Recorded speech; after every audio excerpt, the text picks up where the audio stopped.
Today I'm reviewing the Kat Percussion KT4. That's coming up.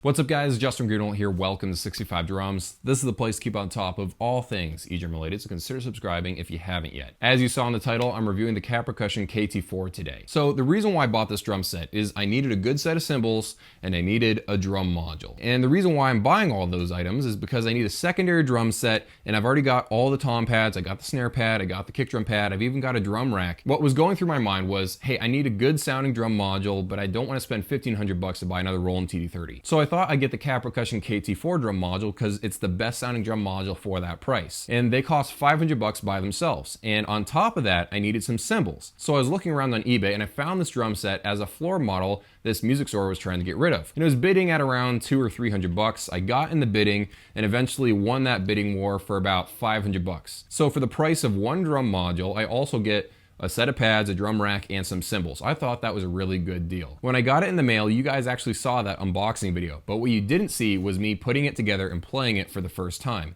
It was missing one of the cymbal arms, so I grabbed that from a Go Edrum drum set, and it was missing one of the floor tom clamps. Also, it didn't come with the hi-hat stand. Everything else was there, and since I have the components lying around, I was good to go. There were a couple of people that watched this channel that were actually bidding against me, and so be thankful that you didn't win, because go find another Kat Percussion drum set that actually has these missing components that didn't come with my drum set. Let's talk about what you get in the package first. You get the two crash cymbals, you get a ride cymbal, and a hi-hat that's on a dedicated hi-hat stand. All of those are 3 zones. Sometimes you accidentally trigger the bell sound on the hi-hat. That's how I know it has a bell sound.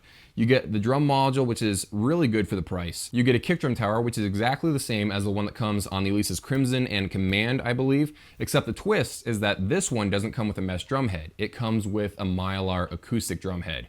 More on that later. It also comes with a drum beater inside the package. And all these tom pads, I believe they're about 10 or 12 inches across. They're very large rubber tom pads. And then the snare pad is exactly the same as well. So no mesh pad, no DTX silicone pad, no really cool snare drum pad with some proprietary feature, just standard rubber pads.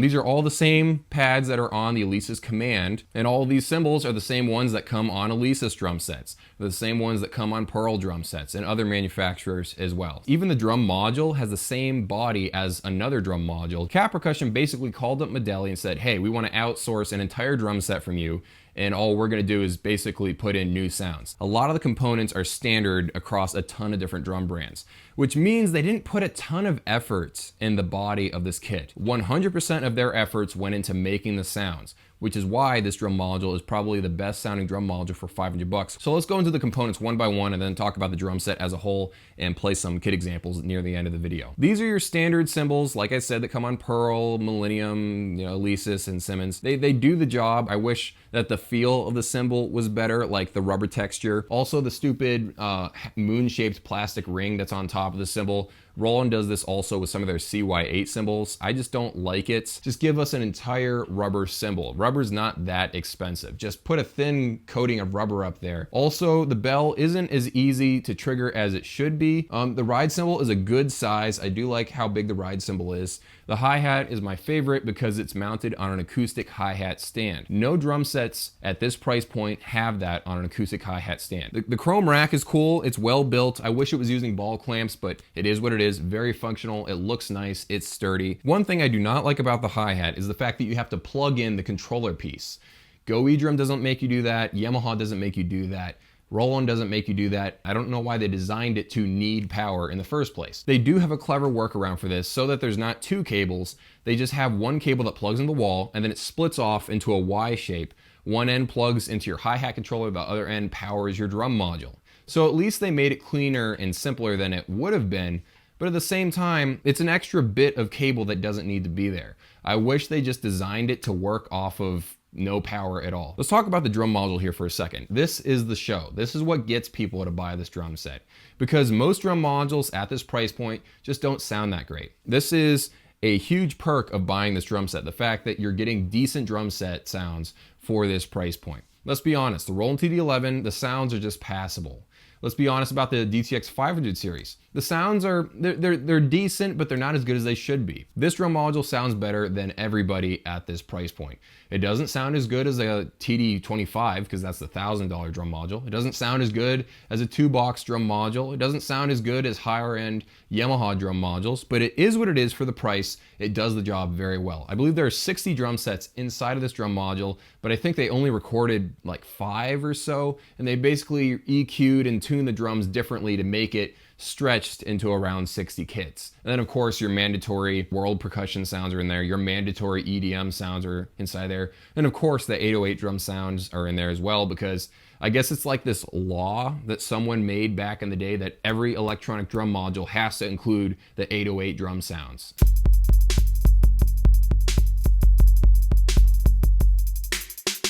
Some of the highlights for me are the crash cymbal sounds, some of the snare sounds, the kick drum sounds, and the hi-hat sounds. They really figured those things out at this low price point. Whenever you buy a drum module from anybody, some of the weakest sounds generally tend to be the crash cymbals. I don't know why, but they just never sound that great.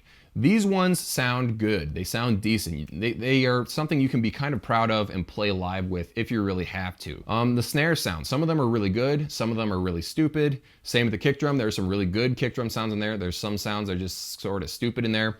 Here's the thing, whenever you stretch 5 or 7 drum sets and make it into 60 drum sets, you're gonna create a handful of really good sounds. A lot of the other ones are either okay or just pretty terrible, and they just did it to increase the numbers. Because to the person uneducated about electronic drums, they see, whoa, there's 100 drum sets in this module. So basically for marketing's sake, just like every drum manufacturer, they only made maybe 5 to 10 actual good drum set sounds inside there, and all the other ones are just pumped up for numbers' sake. As far as trigger editing parameters, they have the basic ones, but nothing really in depth like what you would get on a Roland TD30. Again, because this is a $500 drum module. You get MIDI in and out, you get USB MIDI. Unfortunately, there's a cable snake on this thing, so that really limits you on where you can place your drum pads. I always have said cable snakes suck. If you want to go see a whole video dedicated on cable snakes versus individual inputs, I'll leave a link to that video I did a while ago down in the description below. Unfortunately, just like every drum module on earth, this thing is not perfect. There's plenty of bad things about this drum module.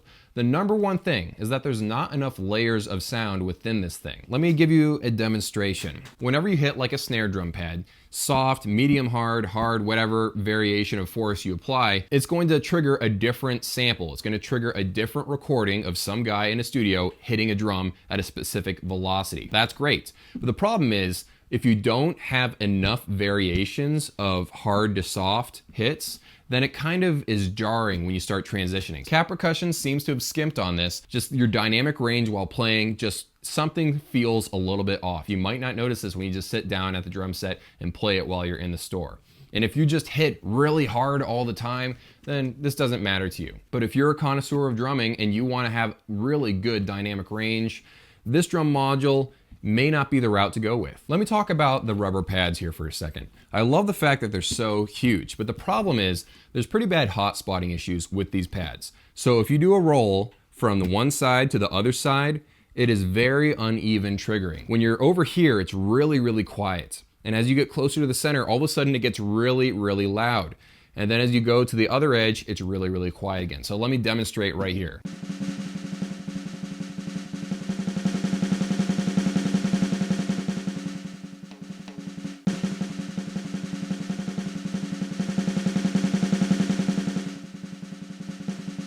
Pretty bad hot spotting. I love the fact that these pads are so big, but I don't know, like you're sacrificing, because if I don't hit dead in the center, then I'm not gonna get the same triggering. If I'm doing a roll with 2 hands and one hand's on the center and one hand's on the edge, you'll notice that there's a big difference in sound between my left hand and my right hand because I'm not playing exactly on the center. So you got great big pads, that's awesome for the price, but at the same time, you're not getting accurate triggering no matter where you play on the pad, so that's missing. Mesh drum heads have been famous for this problem, where if you play near the center, it'll be louder than if you play near the edge. But it's not as big of an issue. Like hot spotting on one of these things is more noticeable than hot spotting on this.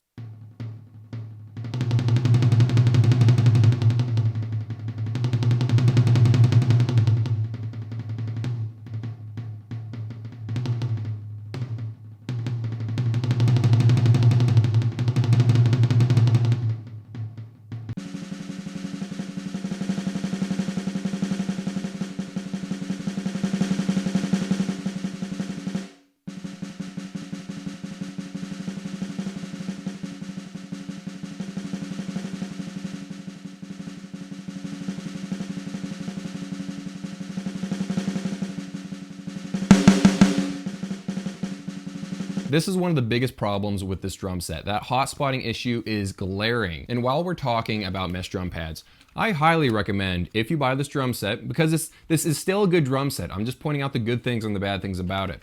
If you do buy this drum set, go upgrade the snare drum to a mesh pad, because this completely elevates the experience of playing this. Not only is hot spotting less of an issue, your stick digs into the head. The thing about buying a mesh drum pad, or even something like a Yamaha DTX silicone pad, both kinds of pads are designed to have your drumstick sink into the pad a little bit. There's give on this. Like your drumstick literally sinks down when you hit this thing. With this, it just bounces right up. Like it's a decent feeling rubber pad. It may be above average actually, but at the same time, there's no give. And when you're hitting really hard and you expect your stick to sort of sink into the drum a little bit, you don't get that. So for me, it's a must upgrade to at least eventually have it in your sights. If you buy this drum set, have it in your sights to go upgrade and buy a mesh snare drum. I'm gonna use this drum module with all mesh pads. I'll probably make a separate video about that later on, how well it's working for me. I have to point out, not everyone likes mesh drum pads. Some people really love rubber pads. So if you like rubber pads, maybe this drum set is perfect for you. For me, I like mesh pads, as you might have been able to guess. So I'm gonna play some kit examples for you guys so you can see how good this drum set sounds.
I think the sounds are pretty darn good for the price you're getting. Remember, you got to compare this against a Roland TD 11kV and compare it against a Yamaha DTX 500 series drum module. When you compare it against those drum modules, most people would probably say this one sounds better when you're playing some of the best kits inside of that drum module.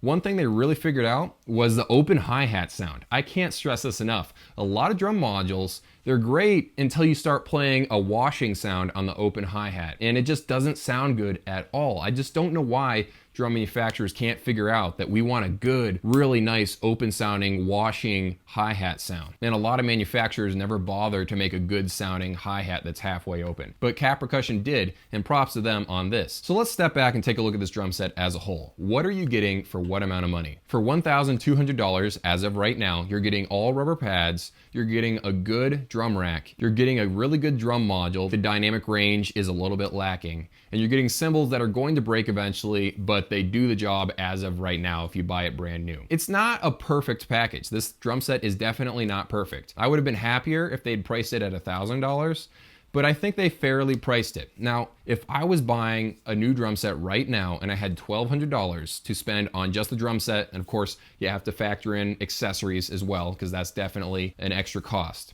But if I had $1,200, I specifically budgeted for an electronic drum set and I was looking for a primary drum set to play for the next 2 to 5 years, I probably would not buy this drum set because the dynamic range isn't good enough for me. And the fact that I don't have a really good snare pad really grates on me. The fact that I'm playing this rubber pad until I decide to spend an extra $150 or $200 to upgrade that just kind of annoys me. You're getting a nice big drum set, but the fact that it doesn't come with a good snare pad and the dynamic range isn't as good as other drum modules, even if the sounds happen to be better, it's just kind of like a mixed offering for me. And the fact that the cymbals won't last forever also annoys me a little bit. Is this a good drum set? I would say yes. It is definitely a good drum set, but I just don't think it would be the right one for me if I was in the situation with this amount of money to spend on an electronic drum set. But it still is a good drum set for the price, if you know what you're getting into before you buy it. I'll probably be doing a couple of more future videos on this set. For example, going through every kit inside the drum module, maybe a drum module tutorial, something like that. I don't know. Also check out the channel 3 for Parker. He's really gone in depth in a lot of things I didn't cover in this video. So go check out his channel and keep watching this one for more videos on the Kat Percussion KT4 and everything else electronic drum related. So I'm putting the finishing touches on my review. I'm editing it and all that good stuff right now. Now I need to talk about a handful of things that were wrong with the drum set when I bought it. And when I mean handful of things, I mean a lot of things. So first off, 3 out of the 4 cymbals did not work properly out of the box. The hi-hat was actually split in half. The bottom plate completely was detached, pretty much. It was like halfway there, and then me playing it for just a little bit more really did the job, and now it completely split in half. So I had to glue that back together. It functions well. I just had to use a ton of Gorilla Glue. One interesting thing I found out about the drum set from doing that was the fact that there's weights on the back of the hi-hat to sort of stabilize it. Since you're hitting on the front, there's weights. They're like, I don't know, like steel little squares this big. 2 of the crash cymbals were having issues. One crash cymbal only worked 20% of the time. The other crash cymbal only worked, I don't know, maybe 60% of the time. Both of them were just unacceptable. So what I've done is I've taken piezos, glued them underneath the cymbals, and now they're working one-zone cymbals that can't be choked. And so it was just a decision I had to make. And I can't really blame anyone for this because I knew this was a possibility when buying a stored demo. It was sold as an as-is drum set. They said, we tried it, we think it works, we're not 100% sure, it's on you. So the store didn't do anything wrong. That's why you'll notice I'm not hitting the crash cymbals in a ton of the playthroughs. As of the filming of that portion, I hadn't glued the piezos underneath. They were just being held on by tape or something as a temporary solution. So I'm still getting working gear out of this, and I'm not sad I bought this drum set really, because you know, the drum module would have been $500 by itself. So now at least I have a working hi-hat and a working ride cymbal, and then I'm going to have workable crash cymbals. I've got a whole drum rack that works. So I got the drum module. So I got more than $500 worth of stuff in this whole package. But the fact that the cymbals break is not a big surprise. When you start taking apart the cymbal, you find out it's not meant to be taken apart. Actually, the posts that the screws go through into the top of the plate, they actually break off. Those plastic posts break off as you start unscrewing the bottom plate of the cymbal. They weren't made to be taken apart and looked at or repaired. They're just very cheaply made cymbals, as I've ranted on in other videos, and yeah, this completely proved it. I've never had one of those cymbals, so I just heard that they break all the time. Now I know they do break. I know some of you are thinking, Justin, you were an idiot for buying a store demo. You should have bought a brand new KT4 or whatever it is they're saying in the comments right now. But you know what? It was a risk I was willing to take, and this happened. I don't know how old the drum set was, but I'm sure it got accelerated aging just because of how long it was on the show floor. But yeah, Medley cymbals don't last forever. So if you buy this drum set, the cymbals are going to have a shelf life. Also, the kick drum tower, it misses hits every once in a while. And that's a thing too. So the kick drum tower isn't perfect. I love how there's Velcro underneath, and it's one of the most steady kick drum towers I've ever used. And I love that fact. It's a very sturdy kick drum tower once you set it up correctly, but not every hit registers. So I haven't opened it up to see if there was any issue I could fix. I just wanted to put this on the end of the review because this isn't technically a review of this store demo.